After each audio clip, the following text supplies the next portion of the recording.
Halo brosis, balik lagi di channel Pawang Design. Nah, kali ini gue mau share nih tentang gimana caranya kita gunain plagiarism checker untuk mengecek seberapa besar plagiasi dari tulisan kita atau tulisan-tulisan yang kita butuhkan untuk kita ketahui seberapa besar plagiasinya. Nah, kalau selama lama lagi langsung kita bahas. Namun sebelumnya, bantu support channel gue dengan cara like, comment, share, and subscribe channel ini. Oke, langsung kita cek. Good. Nah, sebelum brosis memulai proses pencarian apa seberapa besar plagiasinya, brosis harus pilih terlebih dahulu aplikasi namanya Plagiarism Checker. Nah, di sini gue udah punya salah satu aplikasinya, Plagiarism Checker. Nah, kalau nanti brosis masih belum tahu caranya install dan gimana, nanti bisa lihat salah satu video gue yang bahas tentang gimana cara install Plagiarism Checker. Nah, di sini gue udah punya Plagiarism Checker, itu versi 6011 2020, itu yang register atas nama gue. Nah, di sini gampang banget cara penggunaannya. Jadi sebagai Plagiarism Checker, dia berfungsi untuk menilai seberapa besar tingkat plagiasi dari tulisan yang kita bikin. Jadi kalau misalkan brosis aktif sebagai penulis, entah gitu, penulis buku, penulis karya tulis ilmiah, esai ilmiah, atau skripsi mungkin yang sedang melakukan penulisan skripsi, plagiarism checker adalah salah satu tools yang sangat membantu, karena itu untuk mengetahui seberapa besar tingkat plagiasi tulisan kita terhadap tulisan yang sudah ada, kayak gitu. Gue kali ini akan fokus membahas tentang online plagiarism. Jadi online plagiarism ini berguna untuk mengetahui seberapa plagiasi kita, tulisan kita, atau tulisan yang mau kita cek terhadap yang sudah ada di internet. Nah, plagiarism checker ini dia membutuhkan jaringan internet ya ketika digunakan. Jadi contohnya gue di sini pakai wifi. Di sini jadi butuh jaringan internet ketika melakukan online plagiarism. Kalau set by set comparison itu nggak perlu, kemudian browser juga nggak perlu. Nah, kalau online plagiarism itu wajib banget khususnya untuk pakai internet. Jadi sebelum pakai, pertama harus punya aplikasi, yang kedua pastiin ada jaringan internet untuk penggunaan online plagiarism, kayak gitu. Makin cepat internet, makin stabil koneksi internet, maka penggunaan online plagiarism akan lebih cepat dan lebih akurat. Kalau lebih akuratnya sama sih sebenarnya, ketika kecepatan internetnya lambat atau cepat, cuma akan lebih cepat selesainya ketika menggunakan jaringan wifi atau jaringan internet yang lebih bagus atau lebih cepat, kayak gitu. Nah, di sini di bagian sini ada muncul start result dan start result, kemudian summary. Start ini berarti kita mau memulai ya. Jadi langkah start ini dia menanyakan choose method. Jadi metode apa yang akan digunakan untuk melakukan pengecekan plagiasi. Di sini ada large content atau konten besar, kemudian paragraf, blog or web page URL. Jelas ya di sini. Kalau large content itu berarti boleh konten apapun, jadi tulisan apapun, buku boleh, karya tulis ilmiah boleh, esai ilmiah boleh, atau paper ataupun apapun ya, memang mungkin dengan ukuran yang besar ya, bisa sampai ratusan halaman gitu, itu bisa, atau mungkin bahkan mencapai ribuan halaman juga bisa. Ini fungsinya ketika kita memilih choose method yang large content. Kalau paragraf, jadi dia cuma dari paragraf ya, jadi mungkin beberapa paragraf, mungkin ya sesuai kebutuhan paragraf yang brosis inginkan sih, nanti bisa pilih langsung paragraf, nggak perlu pakai large content. Kemudian kalau blog or web page URL, jadi dia nanti akan langsung cek by URL yang kita input, kayak gitu. Nah, kalau di sini gue fokus untuk gimana caranya pakai large content ya, karena kalau pakai large content otomatis nanti langsung bisa paragraf sama blog or web page URL, kayak gitu. Karena nanti dia kan set to base, maksudnya online comparison ini kan dia langsung cek di internet. Jadi udah ada belum di internet. Kalau sudah ada, maka dia akan memberitahukan seberapa besar tingkat plagiasinya, kayak gitu. Jadi large content, paragraf, dan blog page URL sama. Yang dibedakan itu cuma seberapa besar kontennya, kayak gitu.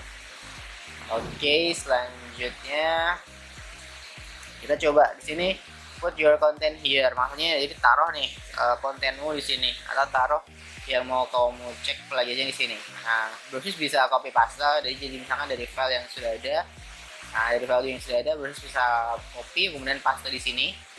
itu bisa banget. Kemudian atau kalau mau ini load konten langsung boleh.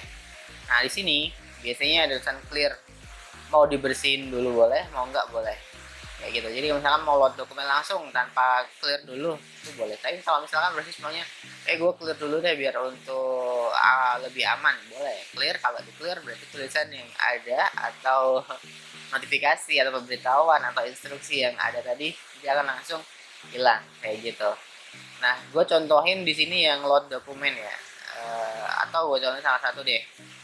Gimana caranya misalkan mau copy paste gitu, klik kanan kemudian copy, lalu di plagiarism checker lagi, kemudian klik kanan, sorry tinggal Ctrl V ya kalau nggak jadi. Nah di sini akan langsung dapet nih. Jadi bisa Ctrl V, jadi Ctrl copy paste, atau gue lebih suka sih pakai load dokumen, jadi nggak perlu lama-lama nunggu atau nggak perlu lama-lama copy paste, dia akan langsung bisa. Jadi klik load dokumen, kemudian pilih dokumen yang bro inginkan. Nah kalau gue misalkan mau cek mengenai skripsi nih, tinggal gue load dokumen, kemudian nanti dia bilang please wait. Nah di sini dia akan langsung nyuruh nih seberapa dia akan langsung ngupload nih seberapa besar file yang kita punya. Kalau di sini filenya cukup gede ya yang gue punya, nggak gede-gede banget sih, cuma 100-an lebih, cuma hampir 200 lembar kalau nggak salah. Nah jadi di sini gue mau cek nih apakah skripsi gue ini dia seberapa besar sih plagiasinya. Ini mau tahu kayak gitu. Nah di sini dia ada pilihan auto atau recommended, Google dan Bing. Nah kalau saran gue sih pilih auto ya atau recommended. Kenapa? Karena biar dia bisa pakai server atau search engine-nya Google dan search engine yang lain gitu, yang paling mendekati dari data yang kita punya atau tulisan yang kita punya. Jadi dia memang benar-benar disesuaikan dengan kondisi yang ada gitu. Nggak cuma Google doang, nggak cuma Bing doang, tapi kombinasi antara Google dan juga Bing. Jadi hasilnya akan lebih akurat kayak gitu. Nah, setelah proses setting semuanya di start, kemudian pilih large content, kemudian load dokumen, pilihnya auto recommended, tinggal analyze it. Nah, disinilah prosesnya dimulai. Nah, disitu ada loading, akan kelihatan item, content, source, dan similarity. Nah, kita lihat di sini. Nah, empty berarti dia kosong nih, benar-benar tulisan kita. Similarity 0 itu bagus banget, makin putih makin bagus. Kalau merah itu berarti dia menunjukkan bahwa plagiasinya gede. Hijau bagus, biru bagus. Jadi makin kecil, kalau bisa 0 itu makin bagus. Nah, tapi nggak semuanya pasti 0 ya, karena kalau misalkan contoh kayak kajian teori, kemudian atau mungkin sesuatu yang memang kita ambil memang kayak kayak tinjauan pustaka gitu, itu pasti mendekati merah gitu. Kayak contohnya ini selaku dosen pembimbing, nah bla bla bla bla, itu dari Dijilip ini suka ac.id kayak gitu, Repository UKI. Nah makin putih, jadi kalau putih bagi bagus banget nih karena dia 0 ya, empty ya, jadi dia nggak ada similarity dengan yang ada di internet saat ini. Kemudian kalau merah berarti itu perlu diganti. Jadi misalkan kayak ini kan masih opening ya, skripsi ini disusun memenuhi salah satu persyaratan, itu harus diganti. Gimana cara gantinya atau tipsnya nanti gue jelasin, tips-tips yang bisa dipakai untuk meminimalisir atau mengurangi tingkat ini plagiasi gitu. Jadi ada trik-triknya. Selain kita bisa mengetahui tingkat plagiasi, nanti kita juga tahu nih bagian-bagian mana yang memang tingkat plagiasinya gede. Nah dari situlah nanti kita bisa dapatkan mana sih yang mau direvisi, mana yang mau diperbaikin agar tulisan kita tingkat plagiasinya nggak terlalu tinggi dan bisa lolos ketika mungkin kalau mau ujian sidang itu kan tingkat plagiasinya harus di bawah 20%, bahkan ada kampus yang menyaratin harus di bawah 15%. Maka dari itu kunci dari plagiarism checker adalah membantu brosis agar mengetahui nih seberapa besar plagiasinya dan mana yang mau diperbaiki kayak gitu. Nah ini masih proses ya karena cukup gede, jadi prosesnya agak cukup lama karena dia langsung comparison set to set. Set to setnya bukan langsung set to set dari satu file ke file lain, tapi set to set dengan yang ada di internet gitu. Gue hilangin empty itu kok nol.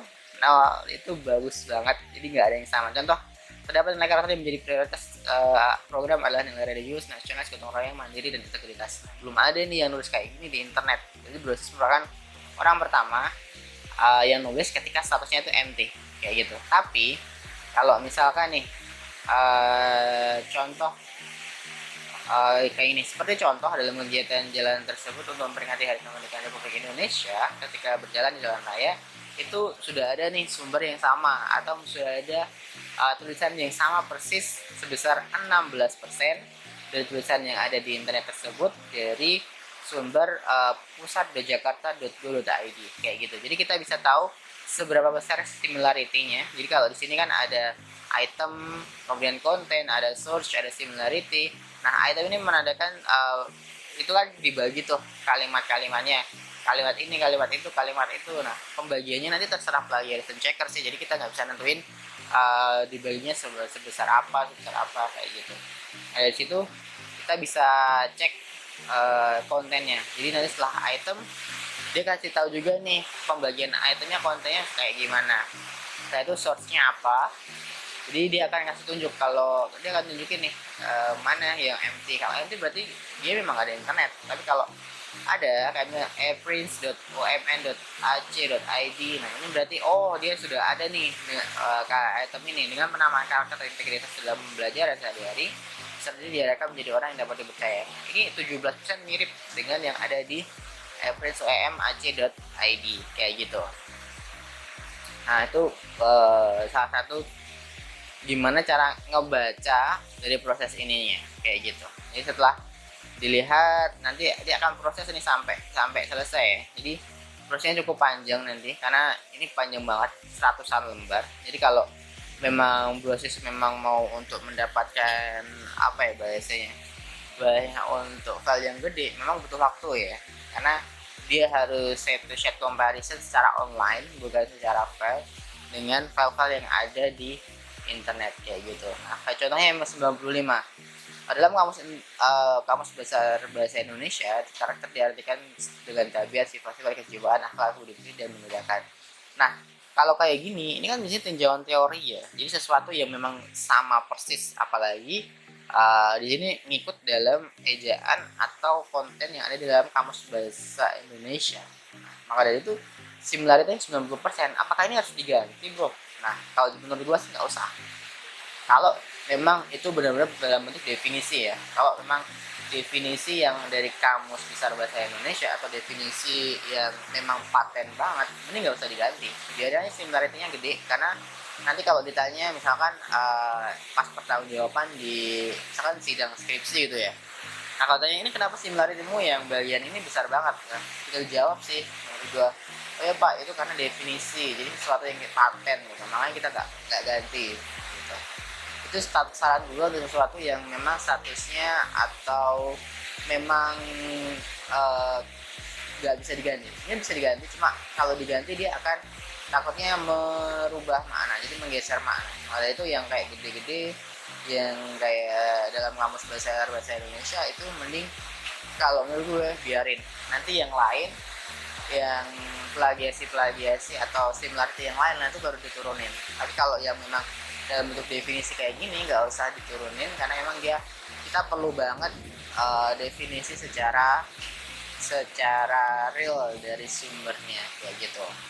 MT berarti 081 ini cukup gede nih, kenapa nih? Nah, misalkan memberikan value menurut Liponato definisi.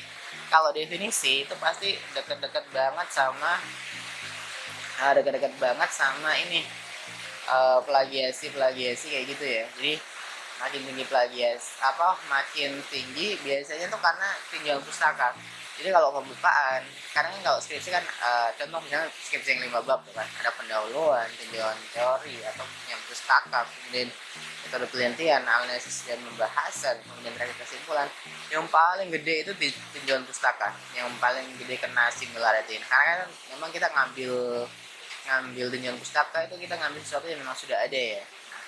Itu yang paling sering banget atau paling gede terkena similarity kayak gitu. Jadi ketika Brosis punya data atau punya tulisan atau artinya tulisan itu nanti Brosis akan dapetin seberapa besar dia akan mendapatkan tingkat plagiasi kayak gitu. Nah di sini banyak banget nih di bagian sini. Nah tinggal olahraga, oh ternyata tulisan gue di item 228 sampai 239 ini lumayan banyak yang perlu gue benerin atau perlu gue revisi atau gue perlu olah lagi karena tingkat similarity dengan errornya cukup tinggi ya, di rata-rata 60%. Nah saran gue kalau dia statusnya udah merah mending diganti, bukan diganti sih, mending nanti gue kasih tipsnya gimana cara merubah atau cara menurunkan tingkat similarity. Kemudian kalau hijau ini nggak apa-apa sih, tapi kalau bisa usahain biru ya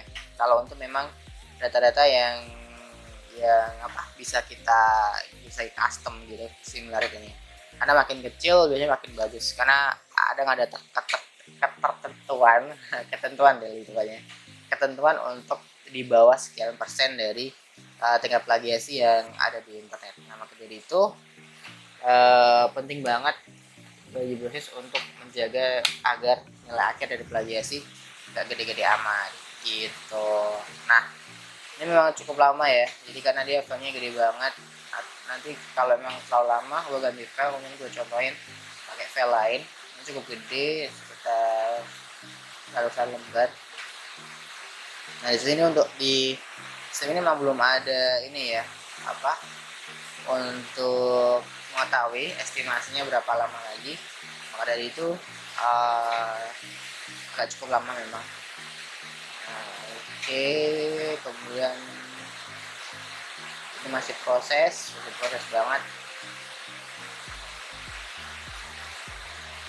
Bilang kelihatan ya real time nya, jadi ketika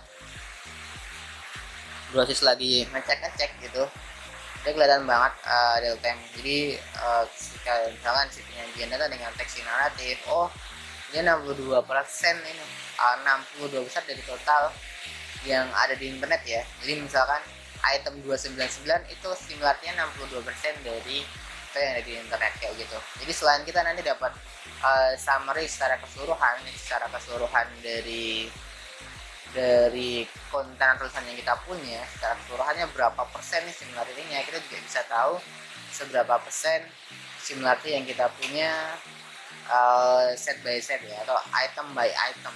Ini langsung kelihatan. Ini misalkan yang item 318 itu 21% kayak gitu. Nah, ini gampang banget menggunakan plagiarism checker. Ini untuk mempermudah kita bagaimana mendapatkan hasil seberapa besar plagiasi yang kita lakukan kayak gitu. Nah ini kayaknya prosesnya masih cukup lama, jadi gue izin untuk ganti sebentar ya. Jadi gue close sebentar karena prosesnya masih lama. Misalkan Brosis buru-buru sebenarnya bisa ditinggal gini. Tapi kalau misalkan ini cukup lama, gue kasih contoh yang lebih cepat ya. Jadi gue exit dulu, kemudian oke, gue ketik plagiarism checker. Nah di situ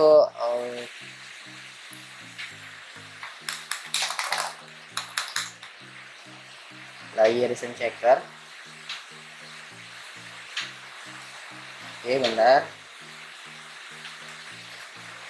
Nah di sini gue mau online comparison, gue cari yang biasa doang. Gue pilihnya paragraph large content, cuma nggak terlalu gede-gede amat. Kemudian misalkan gue cari satu dokumen yang gue punya deh. Oke, kemudian akan mana ya?